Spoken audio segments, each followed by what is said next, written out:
Two 1975 UFO Flaps in Florida by Charles Lear.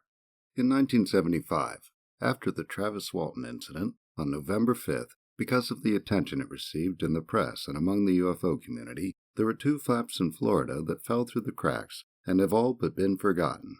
The first one was in the area of Miami Dade County that started on the same day as the Walton Incident, and the second one was a little over a month later, around 50 miles south of Jacksonville, in the small farming community of Hastings. The Miami-Dade reports received a good amount of local press, as did the Hastings reports. The Hastings reports were looked into by the Aerial Phenomena Research Organization, and there is an article on the case in the January 1976 APRO Bulletin. The Hastings flap got started on November 5th, with sightings reported by 6 highway patrol troopers in Miami. There is an article by Ian Glass describing the reports, headlined, "Troopers Spot Flying Objects Over Miami," in the November 5, 1975 issue of the Miami News. According to Glass, troopers in different parts of the county reported seeing as many as 5 mysterious flying objects. Trooper Thomas Lease, who spotted 3 objects at 4:39 a.m., is quoted as saying, "I'm not going to say they were UFOs, but they were certainly unnatural phenomena." Lease said he watched 2 of the objects for around 90 minutes, and the third one that disappeared before the others. He described them as having flashing red and blue lights that alternated. He said he radioed patrol headquarters and was told that another trooper, John Lilikis, had seen what he had, as well as 2 additional objects near the airport. 4 other troopers also said they'd seen the objects. Lease said there were as many as 5 altogether. An article by Bob Getz in the November 6, 1975 Boca Raton News, headlined "UFOs Spotted in Area," has the name of another witness, Leslie A. Butcher, who said that he and his wife saw red, green, and white lights east of Boca at around 4 a.m. on November 5th. He said the lights were as bright as a magnesium fire. According to Getz, 7 people in the area reported seeing an extremely bright oval object that was blue-white, much like the color of a welder's arc, just before dawn on November 7th. In the November 8th, 1975 Miami Herald, there is an article headlined, "Callers Describe Quiet UFOs." According to the article, police dispatchers in West Palm Beach and Lake Worth late Friday reported a flurry of breathless phone callers, all describing flashing ovals hovering over eastern skies. A Lake Worth policeman said that one man called, saying he saw what seemed to be portholes, but he wouldn't give his name because he said his neighbors were already laughing at him. The Hastings reports got started at around 7 p.m. on December 12, 1975. According to APRO field investigator Jim Jones in his article, "Repeating Reports in Florida," on the front page of the January 1976 APRO Bulletin, Patricia Beck Goodman was on her way home on State Road 13 about 2 miles south of Hastings when she saw an object described as about 30 feet long, 10 feet high on one end, and 25 feet high on the other.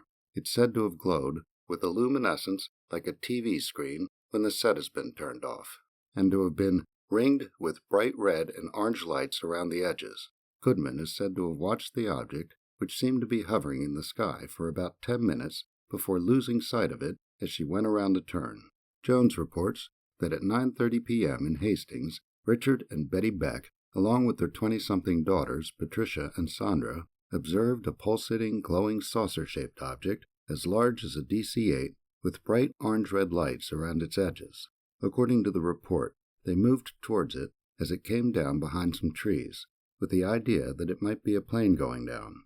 When they got within 200 yards, the object went dark as if something had been switched off, and then something lit up a quarter-mile away, which was described as a huge fire explosion with no noise. The light is said to have remained for a few minutes before suddenly going dark.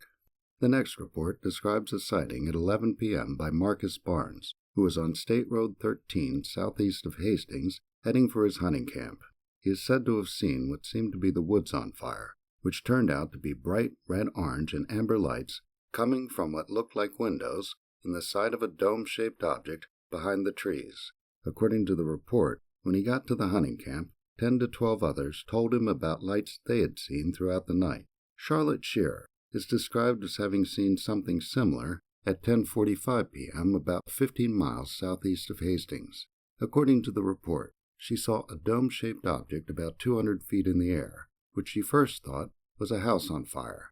She described it as looking like a castle in the air, with every window lit, and Jones reports that within 15 minutes, the lights just flipped off and nothing could be seen. The next report, dated December 13, 1975, is another one involving Marcus Barnes, who is said to have been heading home with his wife, Edith, after closing their restaurant in Hastings. According to the report, on State Road 13, just before they got to their house in the 10,000 acres area, they saw the same sort of lights Barnes had seen before. They headed towards the lights, and when they got to within a quarter mile of them, the lights switched off. The Barneses turned around to continue back towards their home, the lights came back on, and they turned around again and followed them. They described seeing a dome-shaped object 300 to 400 feet in diameter, 75 to 100 feet high, with possibly 8 rows of windows, radiating intense pulsating fire-orange lights. As it drifted back and forth, lighting up an area of several hundred yards, they followed it as far as they could, which was about 10 miles on dirt roads. According to the report, it stayed a quarter to a half mile in front of them, and when they could go no further, they watched as it moved towards the south and went out of sight behind some trees. The next sighting report, described by Jones, was featured in many of the local papers, along with some other reports that same night, December 14, 1975, that Jones didn't cover. According to Jones, at 9:10 p.m., Larry and Mary Ellen Masters were having an oyster roast at their farm on State Road 13 with their friends Leighton and Tedra Middleton, and 3 children aged 10, 12, and 13, when they saw what looked like a house on fire around 1 mile away across the 10,000 acres below the tree line. As they watched, a huge dome-shaped object with lit-up windows, like the one described in the previous reports, rose up, hovered for several minutes above the trees, and then went back down again.